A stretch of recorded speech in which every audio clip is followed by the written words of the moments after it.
আজকে আমরা যেটা পড়ব দ্যাট ইজ ওয়ার্নার্স কোঅর্ডিনেশন থিওরি।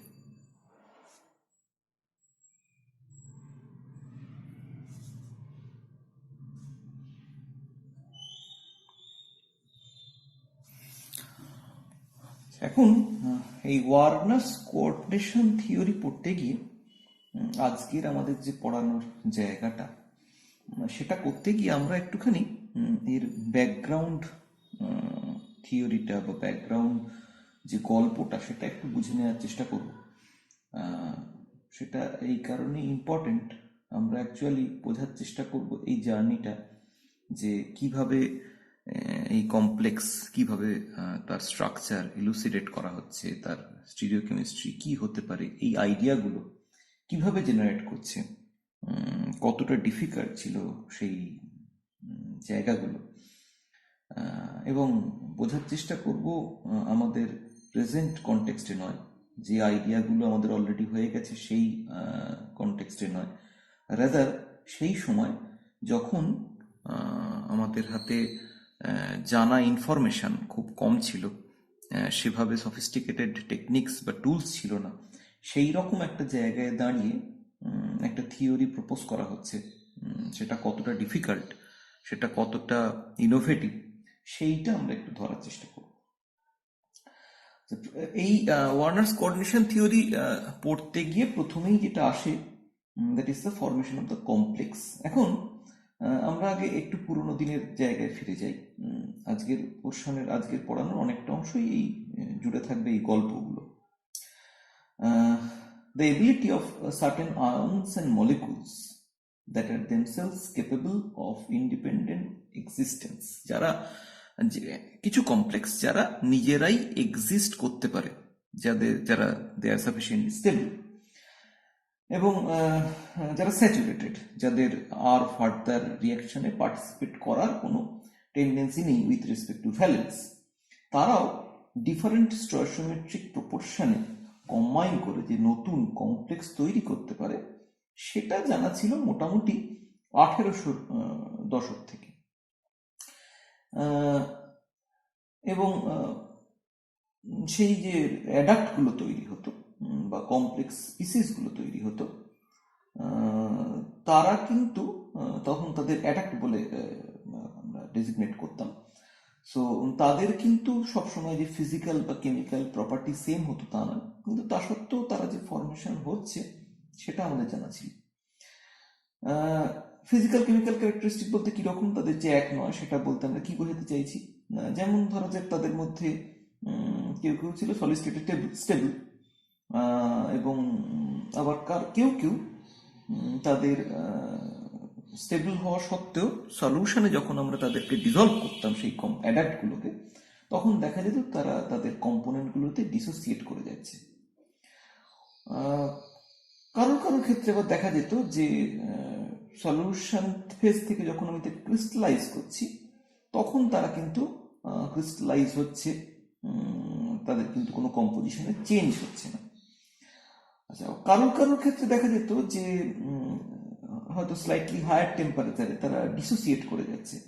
আবার কোনো অ্যাডাক্ট দেখতে পাওয়া যেত যে সাফিসিয়েন্টলি হাই টেম্পারেচারেও স্টেবল, ইভেন তারা হয়তো ভোলাটিলাইজ করে যাচ্ছে কিন্তু ডিসোসিয়েট করছে না।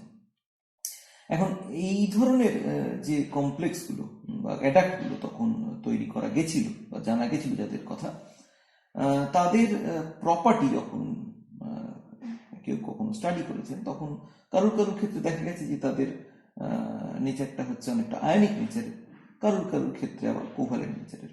আয়নিক না কোভ্যালেন্ট বোঝা তখনকার দিনে খুব ইজিয়ার, কারণ তখন যেটা আমাদের অলরেডি যে জিনিসটা আমাদের জানা ছিল that is the conductance measurement. Conductance measurement করলেই বলে দেওয়া যেত যে সাবস্টেন্সটা আয়নিক না কোভ্যালেন্ট, অ্যাটলিস্ট ইনিশিয়াল একটা আইডিয়া পাওয়া যেত। তো কন্ডাক্টেন্স আছে কি নেই অ্যাটলিস্ট সেটুকুনি জানা যেত। সো যাই হোক, ফলত এত রকম ডিফারেন্ট অ্যাডাক্ট তখন পর্যন্ত জানা গেছিল, কিন্তু তাদের স্ট্রাকচার কীরকম সেটা তখনও পর্যন্ত কিন্তু সেভাবে কনক্লুসিভলি বলা যায়নি। আচ্ছা, এই রেসপেক্টে আমরা দুটো টার্ম একটু জেনে নিই। এই যে addition compounds, those are formed by stoichiometric amount of two or more stable compounds, সেইটাকে আমরা ধরা যাক একটা উদাহরণ আমরা যদি নিই addition কম্পাউন্ডের,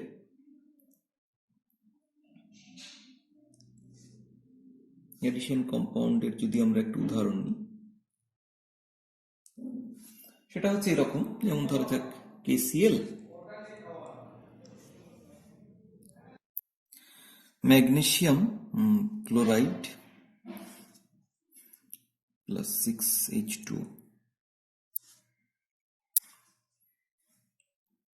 KCl GCl2 dot 6H2. This is called carnellite.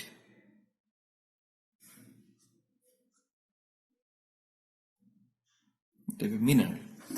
তো এই ধরনের অ্যাডাক্টের কথা আমাদের বহুদিন জানা ছিল। এছাড়াও বিভিন্ন অ্যালাম, যেমন পটাশিয়াম, অ্যালুমিনিয়াম সালফেট, সো এগুলো আমাদের অনেকদিনই জানা ছিল। এখন এই addition compounds are of two types,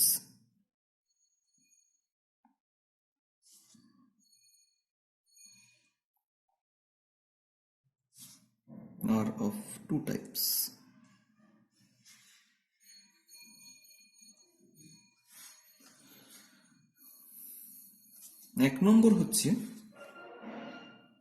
those which loss their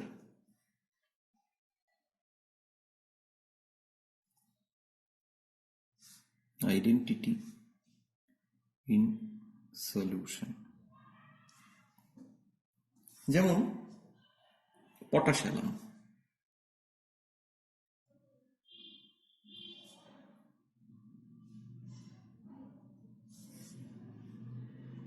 K2SO4,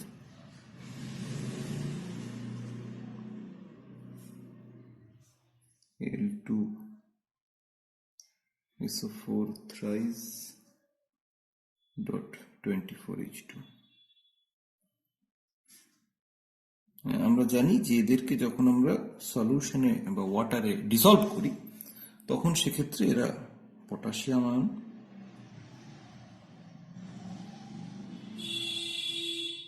aluminium ion এবং সালফেট আয়নে ভেঙে যায়। সলিউশনে তখন আর অ্যালার্ম হিসেবে এদেরকে আইডেন্টিফাই করা হয় না, এদের তখন আলাদা আলাদা পটাশিয়াম আয়ন, অ্যালুমিনিয়াম আয়ন বা সালফেট আয়নের আলাদা আলাদা টেস্ট পাওয়া যায়। সো তার মানে তাদের আইডেন্টিটি, ইন্ডিভিজুয়াল আয়নের তখন আইডেন্টিটি অ্যাজ এ হোল সাবস্টেন্সটা আর সেখানে থাকে না একসঙ্গে। সো এদেরকে আমরা বলি ডাবল সল্ট, যারা তাদের কনস্টিটিউয়েন্ট আয়নে ভেঙে যাচ্ছে। আর those which retain their identity,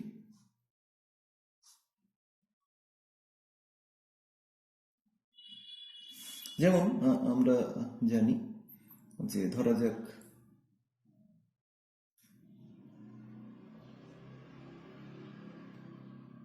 FeCN whole twice plus 4KCN, সেখান থেকে আমরা জানি K4 FeCN6 ফর্মেশন হয়। এক্ষেত্রে যদি আমরা K4 FeCN6 সলিউশনে ডিসলভ করি ওয়াটার মিডিয়ামে, তখন কিন্তু সেখান থেকে ডিসোসিয়েট করে আর পটাশিয়াম আয়ন যদিও পাওয়া যায়, কিন্তু আয়রন এবং সায়ানাইড তাদের কিন্তু আলাদাভাবে পাওয়া যায় না। তো তার মানে তারা তাদের আইডেন্টিটি ইন সলিউশন ফেজ বজায় রাখে, তাদেরকে আমরা বলি কমপ্লেক্স সল্ট।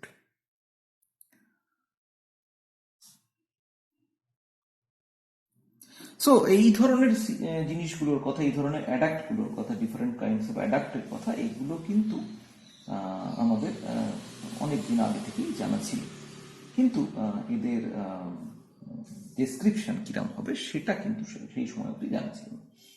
এখন এই ডেসক্রিপশনের যে প্রসেসটা, এই যে এরিয়াটা, সেটা মোটামুটি শুরু হয় 1597 মোরাললেস বলা যেতে পারে, লিবাভিয়াসের সময়। তিনি যেটা প্রথম তৈরি করেন সেটা হচ্ছে ইউপ্রামিন কমপ্লেক্স, এ লিবাভিয়াস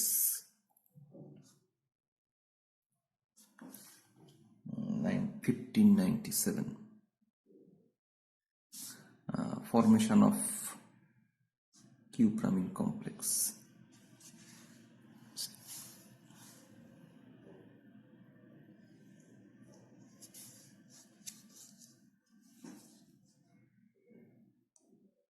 ফরমেশন অফ কিউপ্রামিন কমপ্লেক্স, যদিও তখন কমপ্লেক্সের আইডেন্টিটি কি সেটা জানা ছিল না, তার স্ট্রাকচার কিরকম সেটা জানা ছিল না, কিন্তু এটা দিয়ে শুরু হয়।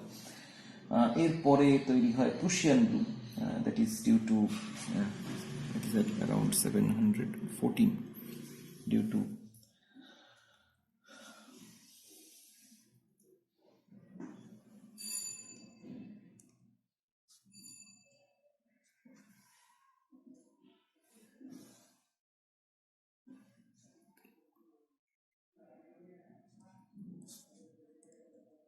ferrocyanide. Fast, যেটা actually it is not ferrocyanide but rather Prussian blue.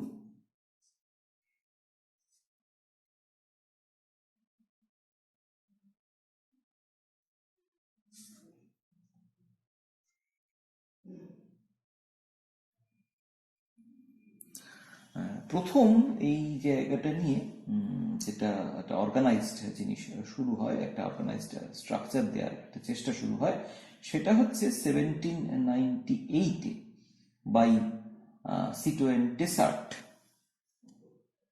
1798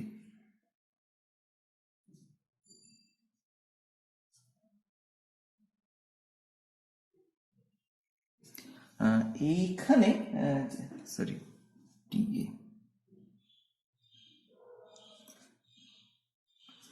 এখানে যেটা প্রথম তৈরি করা হয় CONH3(6) কোবাল্টের একটা amine complex that is of mahogany colour.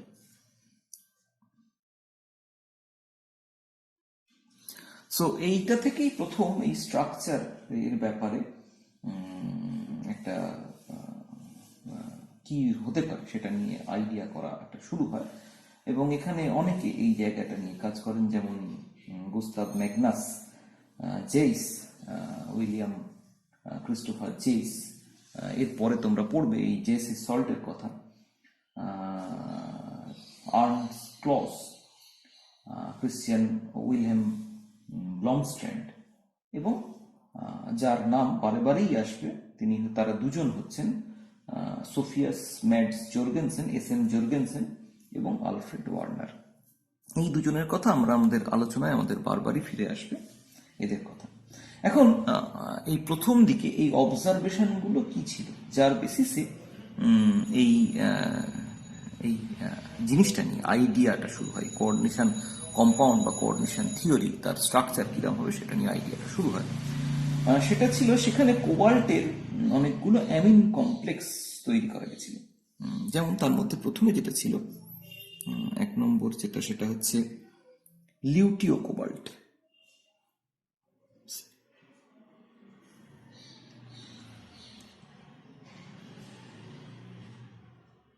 লিউটিও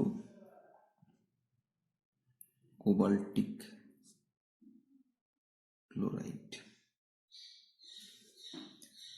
স্টয়সিওমেট্রিটা ছিল এরকম, COCl3.6NH3। এর কালার হচ্ছে orange yellow.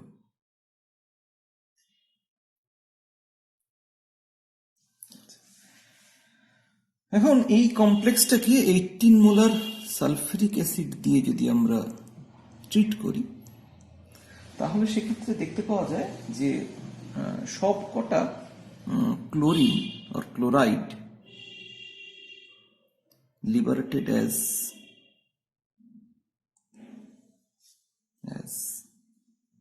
Hydrogen chloride.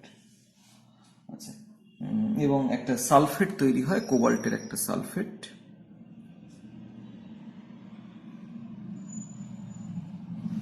Sulphate of cobalt, এটা তৈরি হয় তার সঙ্গে। আর কিন্তু কোনো অ্যামোনিয়া এখান থেকে রিমুভ হয় না। No ammonia removed by HCl even at 100 degree centigrade. আর এর কন্ডাক্টেন্স ডাটা ইন্ডিকেট করে যে 4 moles of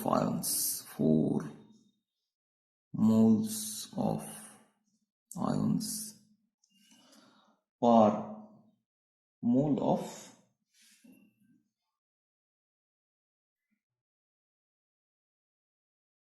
complex.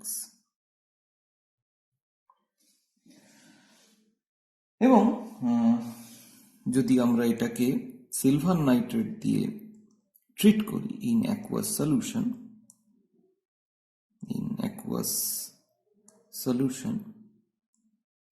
all chlorides precipitated. So এই ধরনের কিছু অবজারভেশন এই লিউটিও কোবাল্টিক ক্লোরাইডের ক্ষেত্রে দেখতে পাওয়া গেছিল।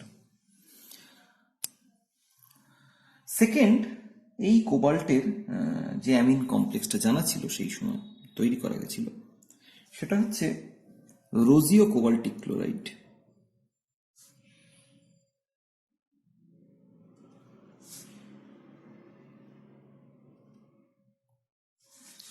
Having stoichiometry COCl3.5NH3.H2,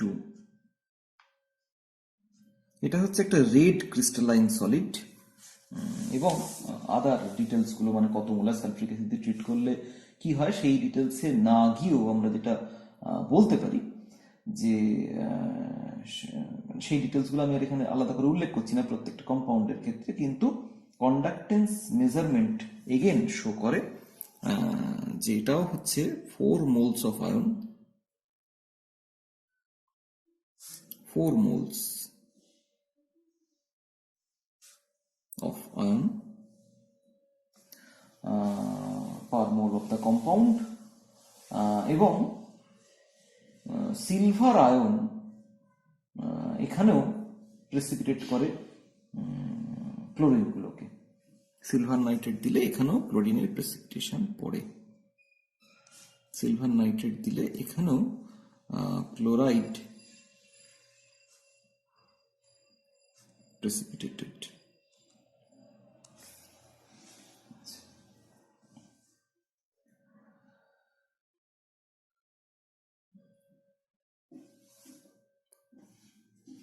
আচ্ছা, 3 নম্বর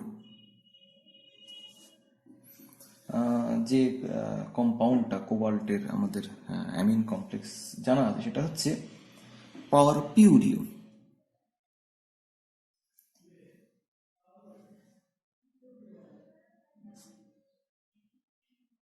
কোবাল্টিক ক্লোরাইড।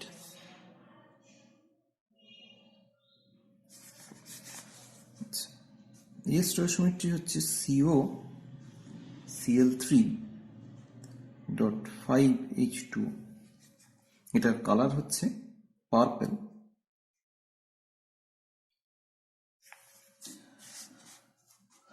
অন্য ডিটেলসে না গিয়েও যেটা বলা যেতে পারে কন্ডাক্টেন্স মেজারমেন্ট যেটা শো করে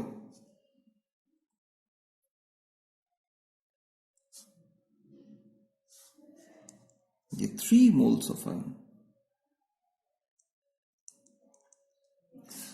আর যদি সিলভার নাইট্রেট দিয়ে একে ট্রিট করা হয় তাহলে দেখতে পাওয়া যায় যেটা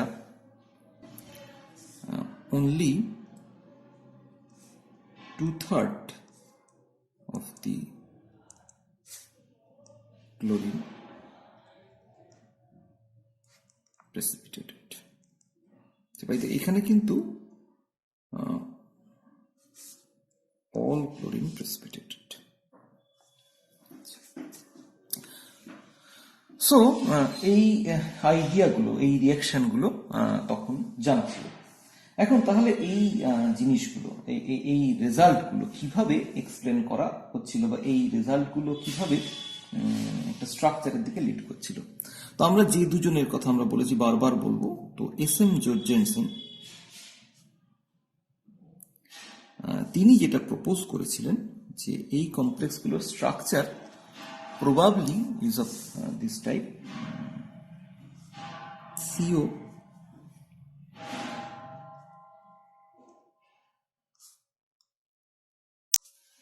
NH3Cl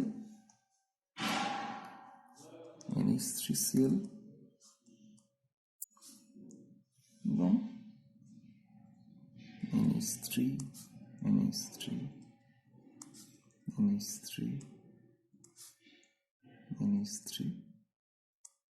Cl। আচ্ছা, এটা হচ্ছে luteo cobalt complex, that means COCl3.6NH3 এর স্ট্রাকচার উনি প্রপোজ করেছিলেন। আচ্ছা, এই প্রপোজালের পেছনে একটা কারণ ছিল, যেটা অ্যাকচুয়ালি ব্রমস্ট্র্যান্ড, ইনিও আর একজন সায়েন্টিস্ট যিনি এই সময় এই স্ট্রাকচারাল ফিচার নিয়ে কাজ করছিলেন, ব্রমস্ট্র্যান্ড, তিনি এর আগেই যে ম্যাগনাস সল্ট, তার যে স্ট্রাকচারটা প্রপোজ করেছিলেন সেটা অনেকটা আমাদের কেকুলের প্রপোজালের সঙ্গে সিমিলারিটি রেখে, যে আমাদের অর্গানিক কম্পাউন্ডগুলো যে ধরনের স্ট্রাকচার হয়, সেখানে আমরা দেখি যে self linking carbon atom through the CH2 group. এখানে উনি যেটা প্রপোজ করেছিলেন যে এটা হচ্ছে NH3 মলিকুল এখানে সেলফ লিঙ্কিং, এবং সেটা একটা প্ল্যাটিনামের কমপ্লেক্স ছিল। তিনি সেখানে প্ল্যাটিনামের কমপ্লেক্সের স্ট্রাকচার প্রপোজ করেছিলেন এই রকম।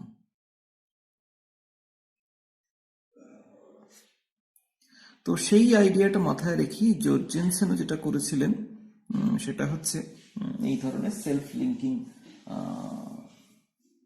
মলিকুলের প্রপোজাল দিয়েছিলেন। সো এটা ছিল জোরজেনসেনের proposal about the luteo cobalt structure. আর পারপিউরিও কোবাল্টের স্ট্রাকচার যেটা উনি প্রপোজ করেছিলেন সেটা এরকম: COCl NH3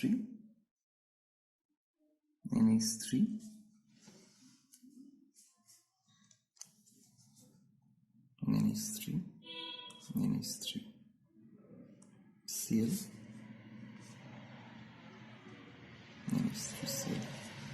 এটা হচ্ছে পারপিউরিও।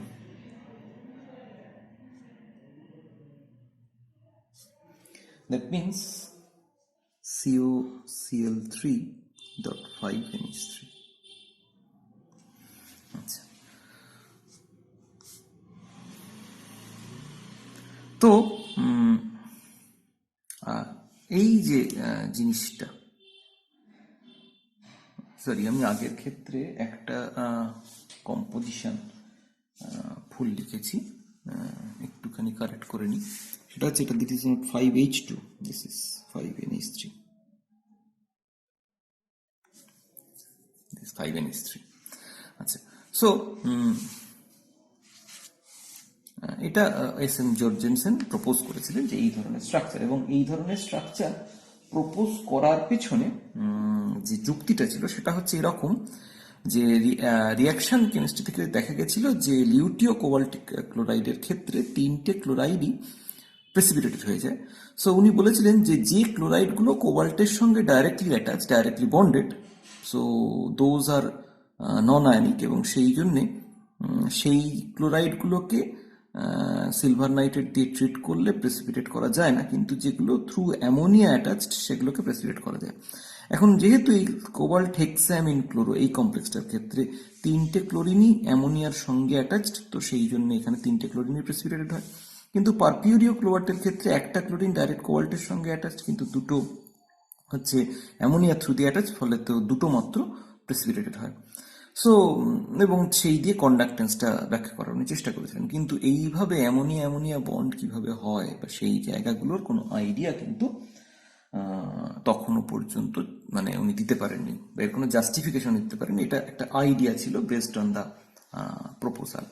এখন সেই জায়গায় দাঁড়িয়ে হয়তো ওনার মনে হয়েছিল এটা হতে পারে। আজকের দিনে দাঁড়িয়ে এটা একটু হাস্যকর লাগলেও তখনকার দিনে যেহেতু সেভাবে কোনো ইনস্ট্রুমেন্টাল ফেসিলিটি ছিল না, ফলত তখন এটাই হয়তো বেস্ট পসিবল অল্টারনেটিভ ছিল। কিন্তু আলফ্রেড ওয়ার্নার তিনি কিন্তু এখান থেকে ডেভিয়েট করলেন কিসের বেসিসে না, on the basis of number of isomer possible for a particular complex. এবং কিভাবে প্রপোজালটা দিলেন সেটা আমরা আসছি এরপরে। আগে আমরা দেখে নিই যে ওয়ার্নারের প্রপোজালটা কি।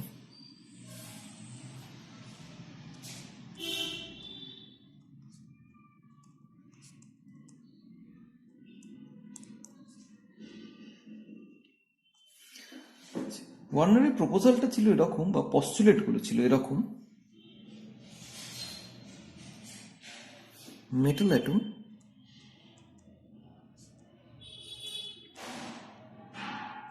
can possess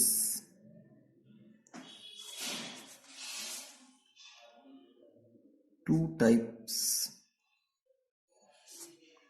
of valency,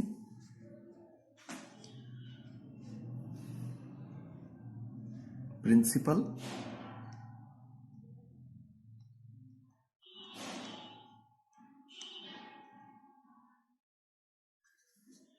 or it is called primary or ionizable,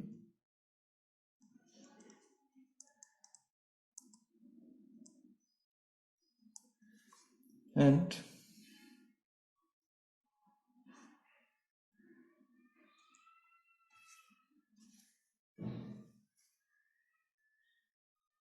auxiliary or secondary non-ionizable.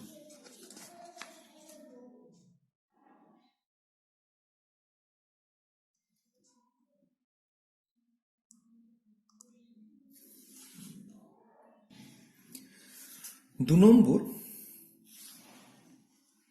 every metal atom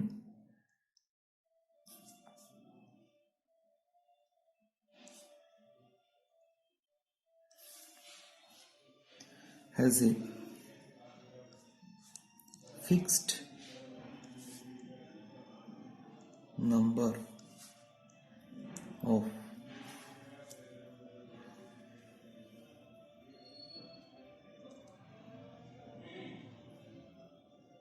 auxiliary valencies.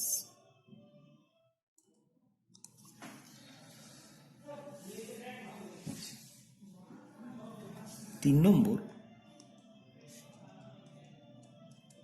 principal valencies are satisfied by negative ions.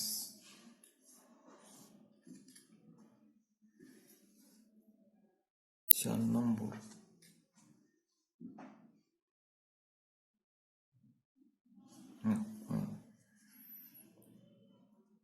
auxiliary valencies may be satisfied by either negative or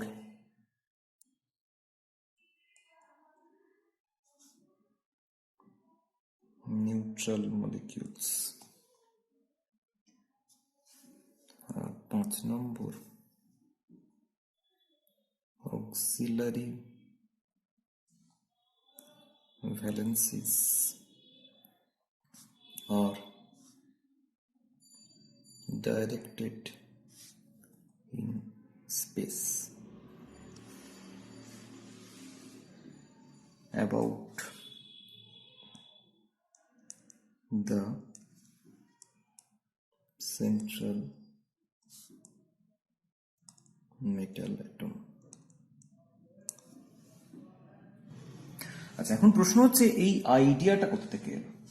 আইডিয়াটা এলো এখান থেকে যে উনি actually number of isomer এই জায়গাটা থেকে এই আইডিয়াটা বোঝার চেষ্টা করেন। আচ্ছা, আমরা যদি এই রোজিও কোবাল্টিক এবং যেটা পারপিও কোবাল্টিক বা রাদার আমরা আরেকটু এগিয়ে যাই আমরা, তাহলে ব্যাপারটা আরো ক্লিয়ার হবে। যে কমপ্লেক্সটা নিয়ে অ্যাকচুয়ালি জর্জেনসেনের সঙ্গে ওয়ার্নারের কনফ্লিক্ট তৈরি হয়েছিল, এরা দুজন প্র্যাকটিক্যালি তখন তাদের মধ্যে রাইভালরি ছিল, rivalry about the theories of to explain the bonding in this type of complex. সেই স্পেসিফিক কমপ্লেক্সটা কি না, সেই স্পেসিফিক কমপ্লেক্সটা হচ্ছে প্রাসীয় কোবাল্টিক ক্লোরাইড।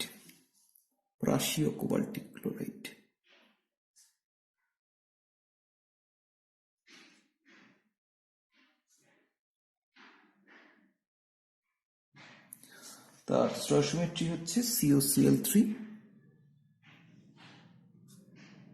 4NH3। এখন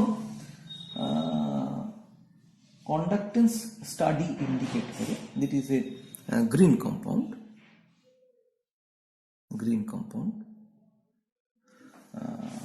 কন্ডাক্টেন্স স্টাডি ইন্ডিকেট করে যে 2 মোল আয়ন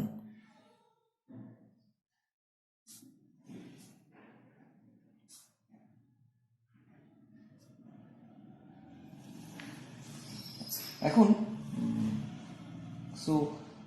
যদি সিলভার নাইট্রেট দেওয়া হয় তাহলে 1/3 of chlorine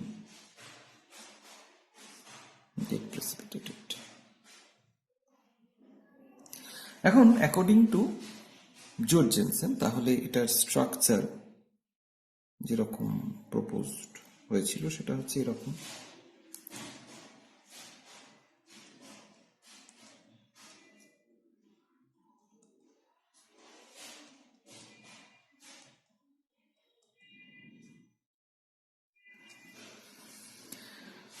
সো এখানে আমরা দেখতে পাচ্ছি যে দুটো ক্লোরিন ডাইরেক্টলি কোবাল্ট জেনসেন, এই দুটো আয়োনাইজেবল নয়, আর যে ক্লোরিনটা অ্যামোনিয়ার সঙ্গে অ্যাটাচ সেটা আয়োনাইজেবল। সো জর্জেনসেনের মত অনুযায়ী তার স্ট্রাকচার হচ্ছে এরকম হওয়া উচিত। আর এই কমপ্লেক্সটা অ্যাকর্ডিং টু ওয়ার্নার স্ট্রাকচার হওয়া উচিত। এখানে ওই অক্সিলারি এবং প্রিন্সিপাল, আমরা এখনকার পার্সপেক্টিভে স্ট্রাকচারটা একটু বোঝার চেষ্টা করি।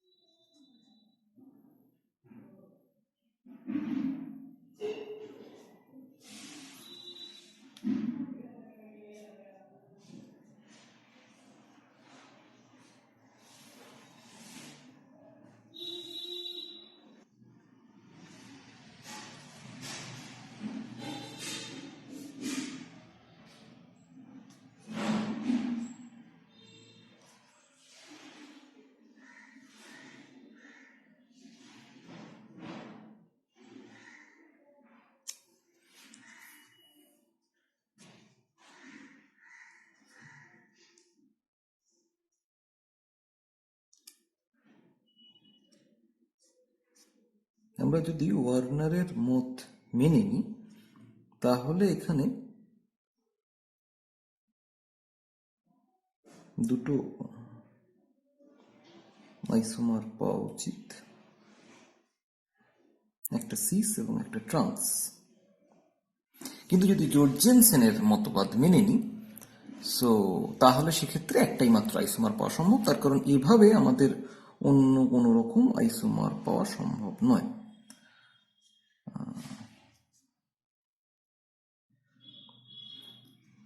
সো যদি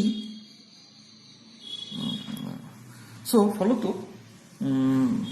এদের মধ্যে রাইভালরিটা গড়ে উঠেছিল এইখান থেকে যে যদি ওয়ার্নারের মতবাদ আমাদের সত্যি বলে মেনে নিতে হয় তাহলে এই প্রাসীয় কোবাল্টিক ক্লোরাইডের দুটো আইসোমার পাওয়া সম্ভব, কিন্তু যদি জোর্জেনসেনের মতবাদ মেনে নিতে হয় তাহলে সেক্ষেত্রে এখানে একটি মাত্র আইসোমার পাওয়া উচিত।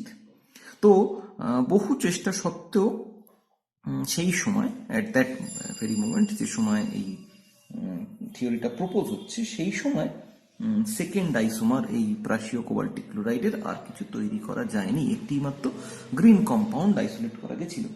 সো ওয়ার্নার যদিও এই থিওরিটা প্রপোজ করেছিলেন কিন্তু জর্জেনসেন তাকে হেভিলি ক্রিটিসাইজ করেন এবং সেটা মেনে নিতে রাজি ছিলেন না।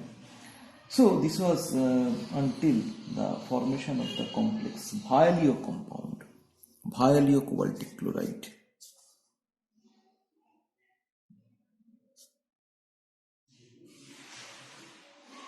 Cobaltic chloride having the same composition CuCl3 4NH3. এইটা যতদিন না প্রিপেয়ার্ড হয় আনটিল 1907 ততদিন অবধি কিন্তু জর্জেনসেন এটাকে ক্রিটিসাইজ করেন, কিন্তু যখন এটা সিনথেসাইজ হয় যেটা প্রেডিক্ট করা গেছিল ওয়ার্নার্স থিওরি অনুযায়ী, তখন এস এম জর্জেনসেন যিনি ওয়ার্নারের চিফ ক্রিটিক ছিলেন তিনি এই ওয়ার্নার্স থিওরিকে অ্যাকনলেজ করেন, ওয়ার্নার্স থিওরি।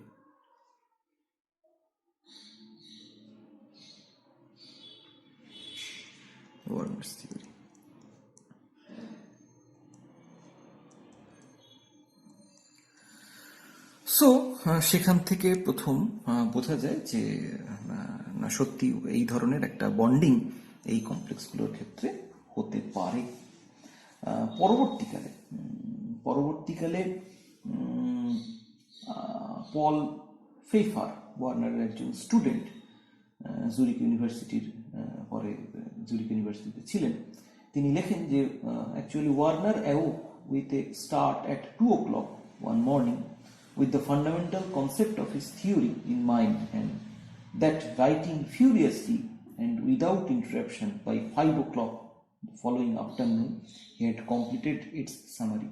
তার মানে ভেবে দেখো যে একজন মানুষ তিনি রাত্রি 2টোয় উঠছেন, ঘুম থেকে উঠছেন একটা উইথ সার্টেন আইডিয়া, এবং পরের দিন বিকেল 5টা অবধি কন্টিনিউয়াসলি লিখে একটা থিওরি কমপ্লিটলি প্রপোজ করছেন, যেটা একটা রিভলিউশনারি সেই রকম সময়, কারণ সেই রকম কোনো থিওরির আইডিয়া সেই সময় নেই, তার কোনো কনসেপ্ট সেই সময় নেই, তার সাপোর্টিং এভিডেন্স সেই সময় জানা নেই, কিন্তু পরবর্তীকালে দেখা যাচ্ছে যে প্রত্যেকটা জিনিস মিলে যাচ্ছে।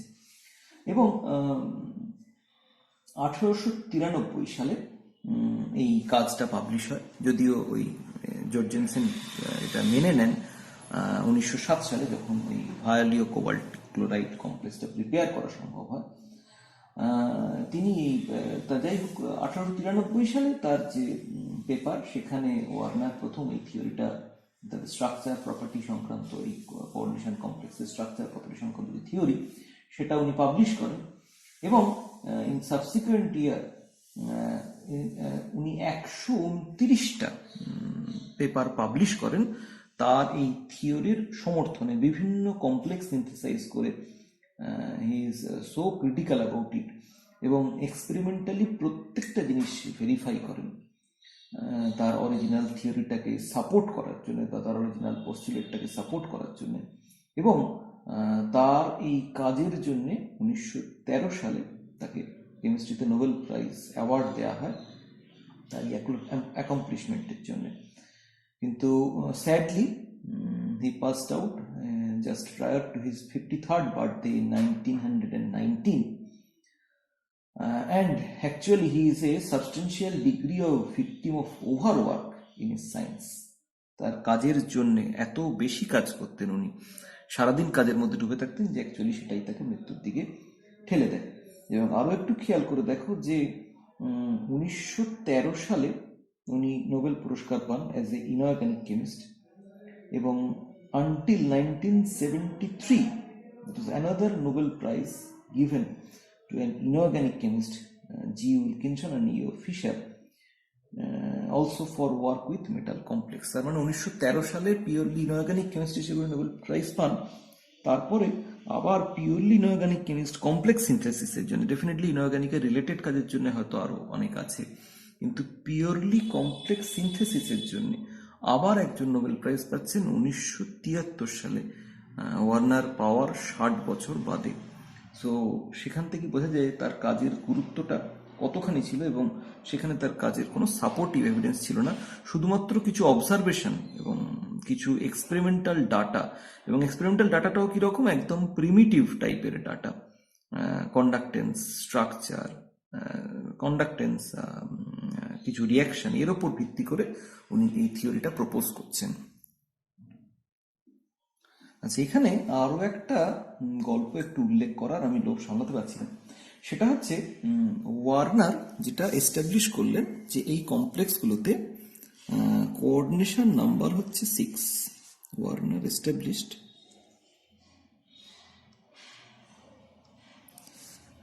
কোঅর্ডিনেশন নাম্বার হচ্ছে 6 এই কোবাল্টের কমপ্লেক্সগুলোতে। এখন এই কোঅর্ডিনেশন নাম্বার 6 এটা এস্টাবলিশ করার পর উনি তার শেপ অফ দ্য কমপ্লেক্স এটা নিয়ে ভাবার চেষ্টা করলেন। What is the shape? এই আমরা কোথায় কোথায় অক্টাহেড্রাল বলছি, এটা কোত্থেকে এলো, কি করে হঠাৎ অক্টাহেড্রাল বলছি? অন্য শেপও তো হতে পারে। এখন আমরা জেনারেলি ইনঅর্গানিক কেমিস্ট্রিতে যখন কমপ্লেক্সগুলো নিয়ে ডিল করি, মেজরিটি অফ দ্য কমপ্লেক্স দুটো স্টিরিও কেমিস্ট্রি অ্যাড করে, একটা হচ্ছে দুটো কোঅর্ডিনেশন নাম্বার অ্যাড করে, একটা হচ্ছে 4, একটা 6। এখন 4 এর ক্ষেত্রে সুবিধা যেটা হচ্ছে যে 4 এর ক্ষেত্রে দুটো স্টিরিও কেমিস্ট্রি হতে পারে কোঅর্ডিনেশন নাম্বার 4 এর ক্ষেত্রে। একটা হচ্ছে টেট্রাহেড্রাল, একটা হচ্ছে টেট্রাহেড্রাল,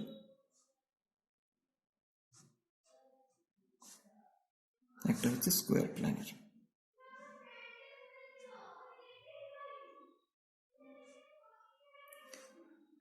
তো এদের ক্ষেত্রে স্টিরিও কেমিস্ট্রিটা কিরকম হবে সেটা, এই দুটোই যেহেতু নন স্ট্রাকচার, এই দুটোই হতে পারে, এছাড়া 4 কোঅর্ডিনেশন দিয়ে অন্য কিছু সম্ভব না। তো এদের ক্ষেত্রে স্টিরিও কেমিস্ট্রি বোঝা ইজিয়ার, তার কারণ যদি এর মধ্যে যে কোনো দুটো লিগ্যান্ডকে আমরা রিপ্লেস করি, তাহলে সেক্ষেত্রে টেট্রাহেড্রালের ক্ষেত্রে একটাই মাত্র আইসোমার পাওয়া সম্ভব, কিন্তু স্কোয়ার প্ল্যানারের ক্ষেত্রে দুটো আইসোমার পাওয়া সম্ভব, যেহেতু একটা সিস হতে পারে, একটা ট্রান্স হতে পারে। তো তার ফলে সেখান থেকে কটা আইসোমার পাওয়া যাচ্ছে, সেখান থেকে এই স্ট্রাকচারটা বোঝাটা ইজিয়ার।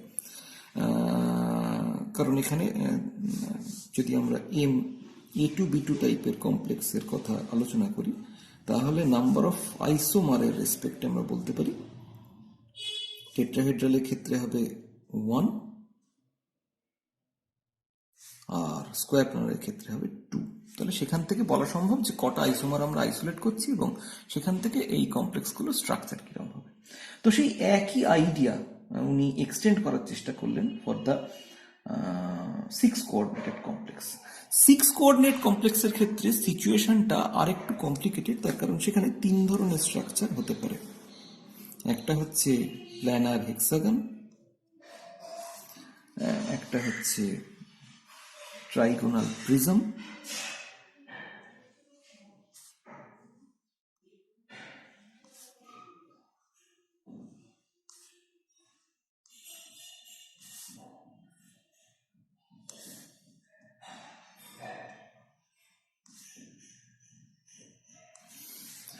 আরেকটা হচ্ছে অক্টাহেড্রাল।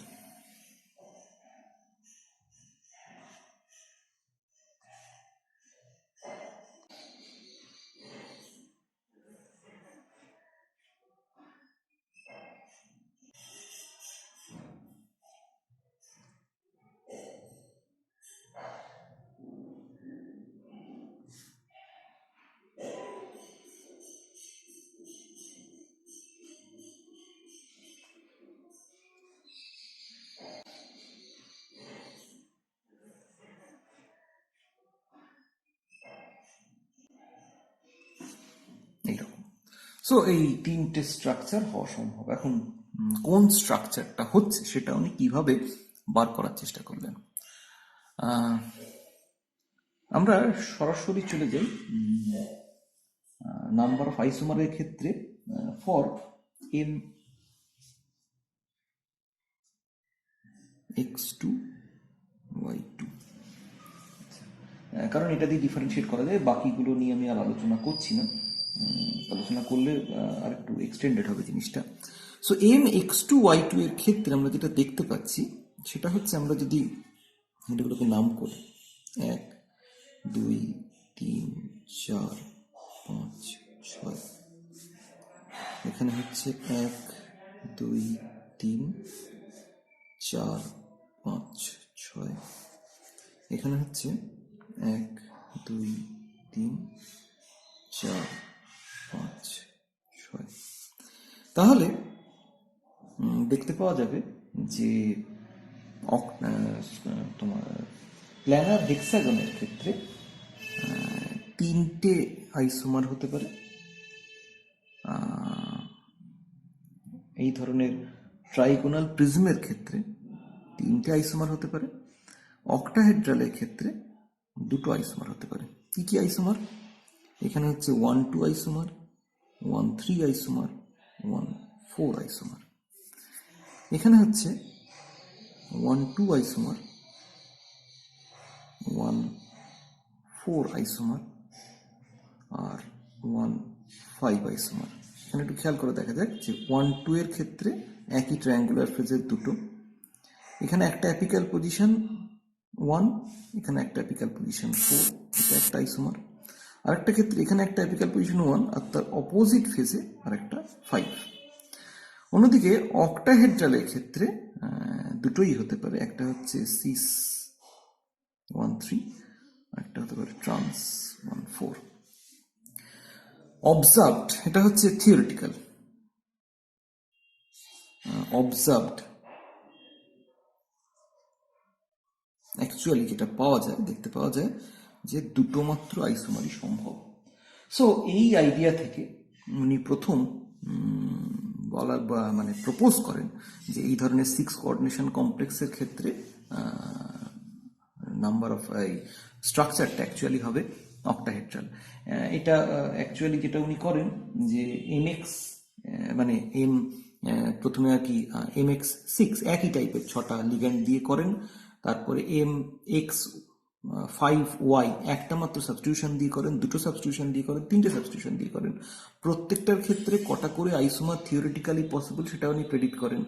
প্রত্যেকটা কমপ্লেক্স সিনথেসাইজ করেন, সিনথেসাইজ করে প্রত্যেকটা ক্ষেত্রে actually observed number of isomer এবং কটা থিওরিটিক্যালি হতে পারে সেই দুটো মেলানোর চেষ্টা করেন, এবং এই পুরো কাজটা করে উনি অ্যাকচুয়ালি প্রপোজ করেন যে কি ধরনের স্ট্রাকচার এখানে হওয়া সম্ভব। এখন এরকম হতেই পারত যে কোনো একটা আইসোমার তৈরি করা যায়নি সেই সময় সীমাবদ্ধতার কারণে, ফলত সেটা মে গিভ দ্য এরোনিয়াস রেজাল্ট। কিন্তু দেখতে পাওয়া যায় যে fortunately he was so critical যে উনি প্রত্যেকটা আইসোমার তৈরি করেছিলেন, আলাদা আলাদাভাবে তাদেরকে সেপারেট করেছিলেন, এবং সেখান থেকে নাম্বার অফ আইসোমারের সংখ্যা থেকে উনি প্রেডিক্ট করার চেষ্টা করেছিলেন যে সেক্ষেত্রে কি ধরনের স্ট্রাকচার তারা অ্যাডাপ্ট করতে পারে। সো এখান থেকে আমরা পুরোপুরি গল্পটা মোটামুটি বুঝতে পারলাম। সো তাহলে আমরা যেটা দেখলাম যে ওয়ার্নার যেটা প্রপোজ করেছিলেন যে 2 ধরনের ভ্যালেন্সি, একটা হচ্ছে প্রাইমারি ভ্যালেন্সি, একটা secondary valency. Primary valency is that is the ionizable valency, এবং আমরা যদি প্রথম কমপ্লেক্সে ফিরে যাই, that is cobalt hexammine in fluoro. তো এখন আমরা সেটা জানি যে সেটা স্ট্রাকচার হচ্ছে এই রকম একটা structure, CONH3 Cl3 inner coordination স্ফিয়ারে রয়েছে অ্যামোনিয়া, যে অ্যামোনিয়াটা সেকেন্ডারি ভ্যালেন্সিকে স্যাটিসফাই করছে, সেকেন্ডারি ভ্যালেন্সিকে স্যাটিসফাই করছে। 6টা অ্যামোনিয়া তারা ডাইরেক্টলি লিঙ্কড উইথ কোবাল্ট, আর আউটার কোঅর্ডিনেশন স্ফিয়ারে রয়েছে ক্লোরিন, সেটা প্রাইমারি ভ্যালেন্সিকে স্যাটিসফাই করছে। সো যেহেতু এগুলো আয়োনাইজেবল, ফলত এই ক্লোরিনগুলো সিলভার নাইট্রেট দিয়ে ট্রিট করলে কমপ্লিটলি প্রেসিপিটেটেড আউট হয়ে যাচ্ছে অ্যাজ সিলভার ক্লোরাইড। আর যখন সলিউশন আমরা কন্ডাক্টেন্স দেখছি তখন এই 3টে আয়ন এবং কোবাল্ট হেক্সামিন 3+, এই টোটাল 4টে আয়ন জেনারেট করছে, সেই জন্য কন্ডাক্টিভিটিটা দেখাচ্ছে যে 4 mole of iron is generated per mole of the complex, এবং এই যে হেক্সান অ্যামিনগুলো অ্যামোনিয়াগুলো সেগুলো ডাইরেক্টেড ইন স্পেস বা সেকেন্ডারি ভ্যালেন্সিগুলো directed in space, whereas primary valency যেহেতু সেগুলো আয়নিক টাইপের ইন্টারাকশন, ফলত সেখানে তার কোনো ডাইরেকশনাল ক্যারেক্টার নেই। সো এইভাবে আমরা যেটা দেখতে পাচ্ছি যে ওয়ার্নারের যে proposal that was absolutely correct, যদিও সেখানে অনেক সীমাবদ্ধতা ছিল, কিন্তু তার মধ্যে থেকেও উনি যে প্রেডিকশনটা করেছিলেন, যে প্রপোজালটা দিয়েছিলেন, দ্যাট ওয়াজ অ্যাবসলিউটলি কারেক্ট। এরপরে আমরা যেটা জেনে নেব কয়েকটা এই কোঅর্ডিনেশন কমপ্লেক্স সংক্রান্ত কয়েকটা টার্মিনোলজি এবং তাদের মানে এবং কাকে বলে। First one is the Sylhet. A complex containing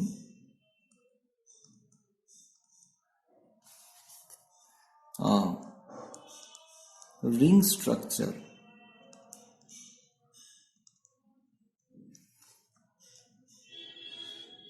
is formed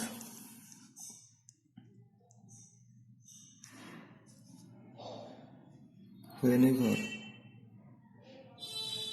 a ligand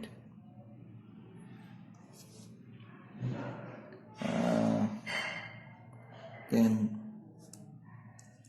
simultaneously occupy two or more coordination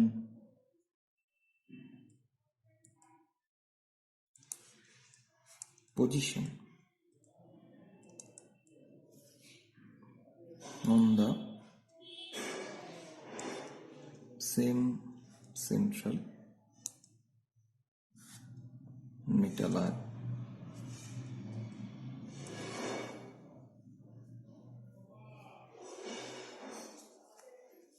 Then the coordinating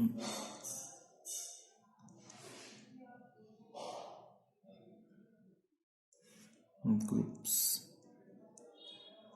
are called chelating groups.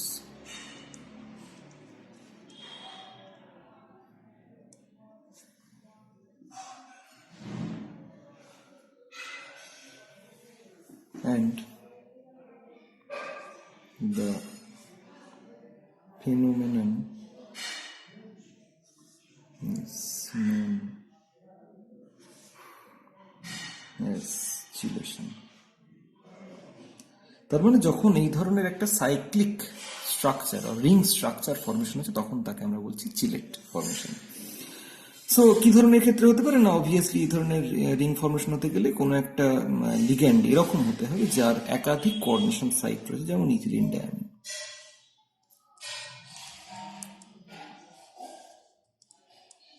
এটা যখন কোনো মেটাল অ্যাটমকে কোঅর্ডিনেট করছে, সো তখন একটা রিং স্ট্রাকচার ফর্মেশন হচ্ছে এবং এটাকে আমরা বলছি চিলেট ফর্মেশন। আচ্ছা, এখন এই চিলেট যে কমপ্লেক্সগুলো, they are extra stable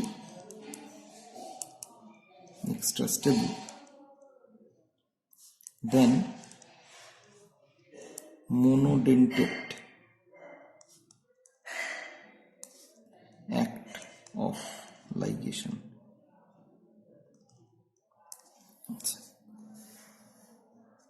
so কেন না, আমরা ধরে নিই কোনো একটা মেটালের ক্ষেত্রে আমরা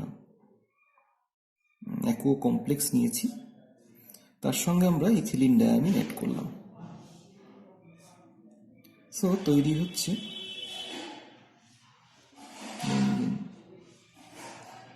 সো আমি যদি নাম্বার অফ স্পিসিসের রেসপেক্টে ভাবি তাহলে প্রথমে 1 মোল হেক্সাকো কমপ্লেক্সের সঙ্গে 3 মোল ইথিলিন ডায়ামিন রিঅ্যাক্ট করছে। সো নাম্বার অফ স্পিসিস আমি যদি দেখি তাহলে 1 + 3, তার মানে 4। আর আফটার দ্য রিঅ্যাকশন আমার যেটা তৈরি হচ্ছে 1 মোল ইথিলিন ডায়ামিন কমপ্লেক্স তৈরি হচ্ছে আর 6 মোল ওয়াটার মলিকুল তৈরি হচ্ছে। সো 1 + 6 7। তার মানে আমি দেখছি যে নাম্বার অফ স্পিসিস ইনক্রিজ করছে অন লাইগেশন। সো আমরা বলতে পারি যে র্যান্ডামনেস অফ দ্য সিস্টেম ইনক্রিজ করছে আর এন্ট্রপি ইনক্রিজ করছে, এন্ট্রপি ইনক্রিজেস। এবং আমরা জানি যে কোনো একটা সিস্টেমের এন্ট্রপি যত বাড়ে তত system become more and more stable. So that is why chelate complexes are more stable than the monodentate act of ligation. এটা 1 নম্বর। সো ডিউ টু চিলেশন 1 নম্বর। আর 2 নম্বর যেটা বলতে পারি আমরা সেটা হচ্ছে যে ধরা যাক কোনো একটা মেটাল, তার সঙ্গে একটা ওয়াটার মলিকুল লেগে রয়েছে। সো সেখানে কোনো একটা অ্যামোনিয়া মলিকুল এসে কোঅর্ডিনেট করছে। সো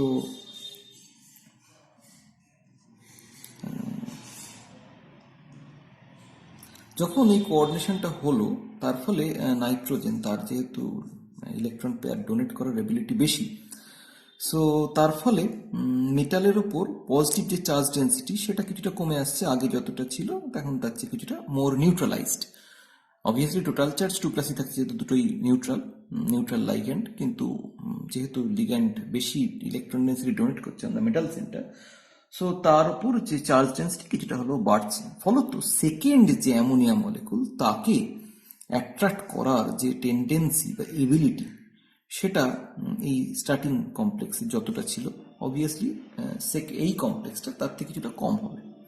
তার ফলে সেকেন্ড অ্যামোনিয়া মলিকুলকে অ্যাট্রাক্ট করার টেন্ডেন্সি কমপ্লেক্সের কম হবে এবং ফরমেশন করার টেন্ডেন্সি এবিলিটিও কিছুটা হলেও কমতে বাধ্য। কিন্তু যখন এই ধরনের চিলেট কমপ্লেক্স হচ্ছে, তখন চিলেট কমপ্লেক্সের ক্ষেত্রে আমরা যেটা দেখতে পাচ্ছি যে সেক্ষেত্রে তার কোনো একটা, আমি যদি এখানে ওয়াটার মলিকুল আছে ধরে নিই, সো তার স্ট্রাকচারাল রিজিডিটির কারণে, লিগ্যান্ডের স্ট্রাকচারাল রিজিডিটির কারণে সেকেন্ড যে এই ডোনার সেন্টারটা, সেটা এই মেটাল সেন্টারের কাছাকাছি থাকতে বাধ্য। ফলত যদিও এই মেটাল সেন্টারের ওপর পজিটিভ চার্জ ডেন্সিটি কিছুটা হলেও কমে গেছে due to more donating ability of this nitrogen ligand, কিন্তু যেহেতু তার স্ট্রাকচারাল রিজিডিটির জন্য সেকেন্ড কোঅর্ডিনেটিং সেক্টরটা মেটালের কাছে থাকতে বাধ্য হচ্ছে, ফলত এর পক্ষে এখানে কোঅর্ডিনেট করে এই ওয়াটার মলিকুলকে বার করে দেওয়াটা অনেক ইজিয়ার, সেখানে অনেক এনার্জি কম লাগবে। এখানে সেকেন্ড অ্যামোনিয়া মলিকুলকে অ্যাট্রাক্ট করতে তাকে যতখানি তাকে ফোর্স এক্সার্ট করতে হচ্ছিল, এখানে সেই ফোর্সটা তাকে এক্সার্ট করতে হচ্ছে না, তার কারণ এই সেকেন্ড ডোনেটিং সেন্টারটা মেটালের কাছাকাছি রয়েছে। ফলত দেখতে পাওয়া যাচ্ছে যে the act of ligation become more easier আর মোর ফিজিবল, এবং তার ফলে the chelate complexes become more stable. Third হচ্ছে, এই একই রকমভাবে বলতে পারি যে যখন এই ধরনের অ্যাক্ট অফ লাইগেশন ঘটছে, তখন প্রথম অ্যামোনিয়া মলিকুল বা এই ধরনের কোনো অ্যামোনিয়া মলিকুল আসার পর, ধরা যাক এইরকম একটা সিচুয়েশন আমাদের ক্রিয়েট হলো। সো সেকেন্ড অ্যামোনিয়া যখন আসছে, তখন এই লিগ্যান্ডের ওপর যদি চার্জ ডেন্সিটি বেশি হয়, তাহলে সে যে ইনকামিং লাইগ্যান্ড সেকেন্ড অ্যামোনিয়া মলিকুল, তার ওপর একটা রিপালসিভ ফোর্স সে দেওয়ার চেষ্টা করবে, আসতে বাধা দেবে। ফলত সেকেন্ড লিগ্যান্ডের অ্যাপ্রোচ বিকাম ডিফিকাল্ট। কিন্তু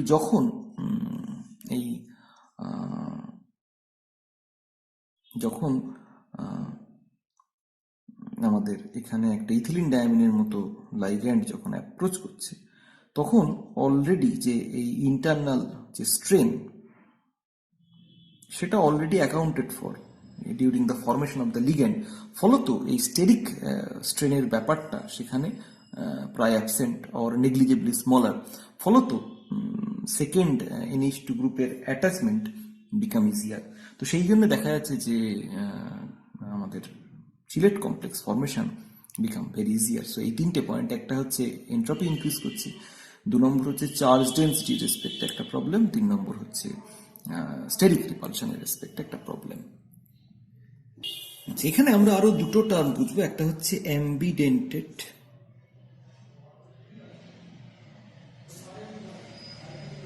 লাইগ্যান্ড। অনেক ক্ষেত্রে দেখা যায় যে কোনো একটা লিগ্যান্ডে, যেমন ধরো যে ethylene diamine,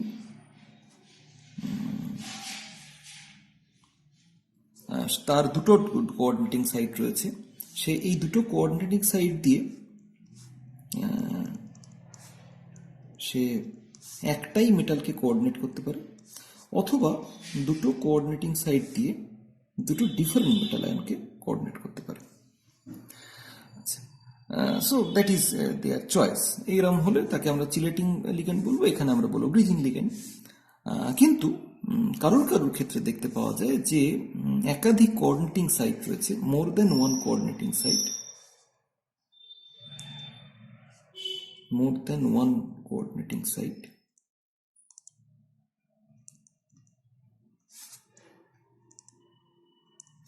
but cannot able to ligate to the same metal ion simultaneously using all of its coordination site.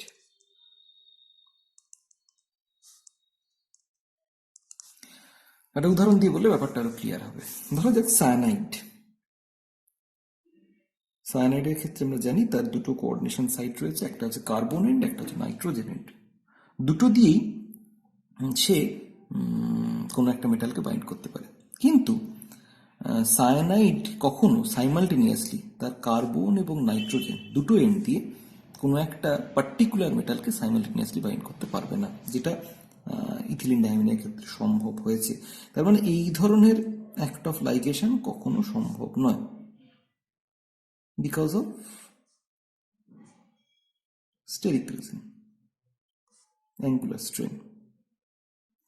এই ধরনের 3 মেম্বার্ড রিং ফরমেশন যেহেতু পসিবল নয়, সো এই ধরনের অ্যাক্ট অফ লাইগেশন তাহলে দেখা যাবে না। তাহলে যদি সায়ানাইডকে তার দুটো কোঅর্ডিনেটিং সাইড ইউজ করে কোঅর্ডিনেট করতে হয়, তাহলে যেভাবে কোঅর্ডিনেট করতে হবে সেটা হচ্ছে এটা দিয়ে একটা মেটাল আয়নকে, এটা দিয়ে আরেকটা মেটাল আয়নকে। তার মানে সাইমালটেনিয়াসলি একই মেটাল আয়নকে দুটো কোঅর্ডিনেশন সাইড দিয়ে সে বাইন্ড করতে পারছে না। সো এই ধরনের যখন লিগ্যান্ড, যে আইদার যদি একটা মেটালকে বাইন্ড করতে হয় তাহলে আইদার কার্বন এন্ড দিয়ে করতে হবে অথবা নাইট্রোজেন এন্ড দিয়ে করতে হবে।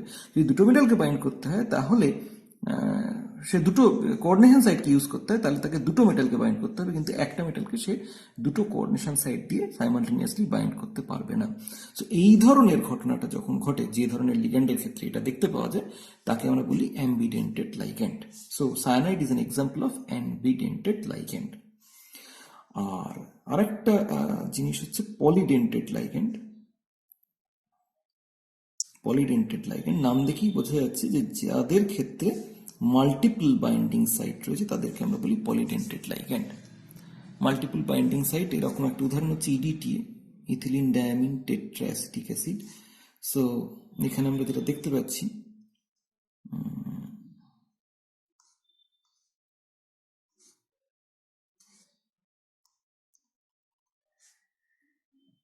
টেট্রাঅ্যাসিটিক অ্যাসিডের অ্যানায়ন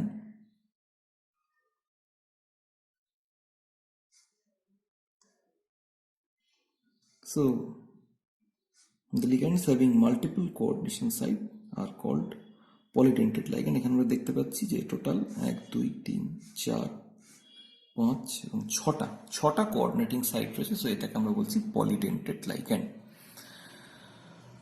আচ্ছা, আরেকটা জিনিস আমরা এখানে একটু দেখে নেব, that is called inner metallic complex.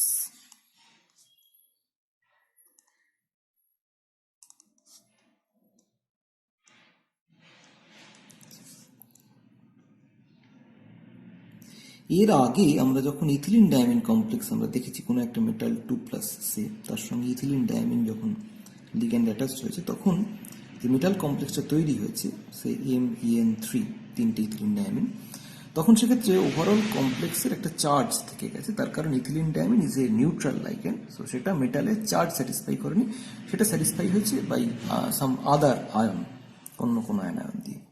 কিন্তু কোনো কোনো লিগ্যান্ডের ক্ষেত্রে দেখতে পাওয়া যায় তারা যেমন মেটালের কোঅর্ডিনেশন নাম্বার স্যাটিসফাই করে, সাইমালটেনিয়াসলি তার চার্জ স্যাটিসফাই করে। So some লিগ্যান্ডস satisfy both coordination number and charge of the metal ion. So এই ধরনের কমপ্লেক্স যখন ফর্মেশন হয় তখন তাকে আমরা বলি ইনার মেটালিক কমপ্লেক্স। যেমন ধরা যাক acetyl acetonate, CH3 C double bond CH2। Acetyl acetonate যখন কোঅর্ডিনেট করে তখন সে এর যে ইনোলিক ফর্মটা সেটা ইউজ করে।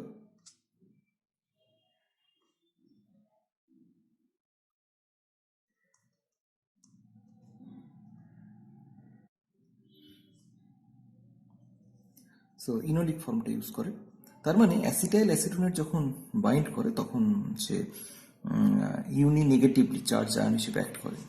সো তাহলে এই ধরনের কোনো M3+ চার্জের মেটাল আয়নের সঙ্গে যদি 3টে অ্যাসিটাইল অ্যাসিটোনেট বাইন্ড করে,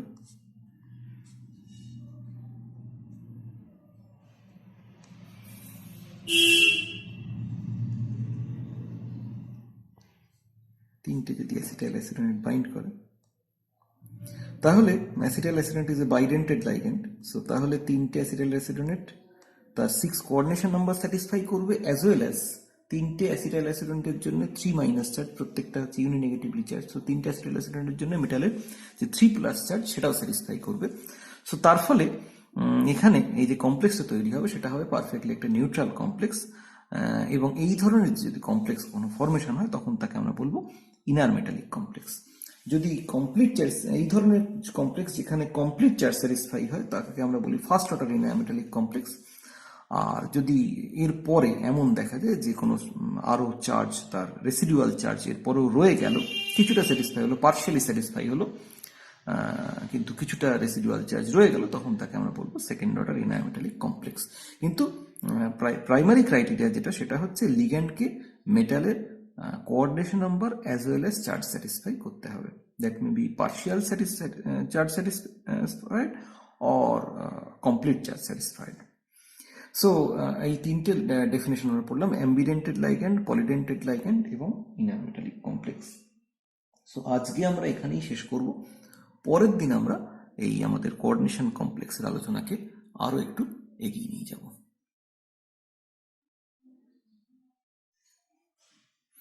আর এই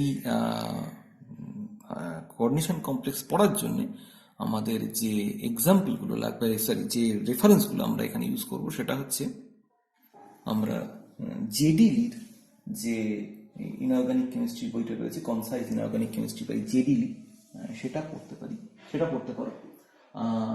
inorganic chemistry modern interaction by Therald Moeller, এই বইটা দেখতে পারো। আর এই যে চিলেশনের প্রবলেমগুলো, এইগুলো দেখার জন্য আরও একটা বই তোমরা দেখতে পারো, stability of the Sylhet complex. এই জায়গাগুলো যে আমরা তিনটে কারণ বললাম কেন চিলেট কমপ্লেক্স স্টেবল, এই জিনিসগুলো এসএফএ কেটেলের একটা কোঅর্ডিনেশন কম্পাউন্ড বলে একটা বই রয়েছে, সেই বইটা তোমরা দেখতে পারো, সেখানে এই জায়গার আলোচনাটা খুব ভালো রয়েছে। সো আজকে এই পর্যন্তই, পরের দিন আবার আমরা কোঅর্ডিনেশন কমপ্লেক্স নিয়ে আলোচনা শুরু করবো।